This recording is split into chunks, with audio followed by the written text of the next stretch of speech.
O'zbekistonning barcha viloyatida qanday ob-havo bo'ladi? Assalomu alaykum, hurmatli tomoshabin. Bizning kanalimizda kuzatishda davom eting. Biz sizga eng saralarini taqdim etishda davom etamiz. Diqqat qiling, O'zgidromet markazi 18-iyul kungi ob-havo prognosini e'lon qildi.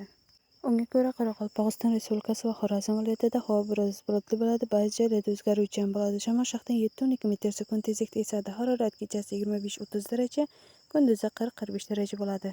Buxoro va Navoiy viloyatida havo biroz bulutli bo'ladi, yog'ingarchilik kutilmaydi. Shamol shaxtan 7-12 metr/sekund tezlikda esadi. Harorat kechasi 24-29 daraja, kunduzi 43-48 daraja bo'ladi. Toshkent, Sirdaryo, Jizzax, Samarqand viloyatida havo biroz bulutli bo'ladi, yog'ingarchilik kutilmaydi. Shamol shaxtan 9-12 metr/sekund tezlikda esadi. Harorat kechasi 22-27 daraja, kunduzi esa 40-45 daraja bo'ladi. Andijon, Namangan, Farg'ona viloyatida havo biroz bulutli bo'ladi, o'zgaruvchan bo'ladi. Harorat kechasi 23-28 daraja, kunduzi esa 40-43 daraja bo'ladi. Qashqadaryo va Surxondaryo viloyatida havo biroz bulutli bo'ladi, shamol shaxtan 7-12 metr/sekund tezlikda esadi. Harorat kechasi 22-32 daraja, kunduzi esa 43-48 daraja bo'ladi. Bizni kuzatishda davom eting. Biz sizga eng saralarini taqdim etishda davom etamiz. Xayr, salomat bo'ling.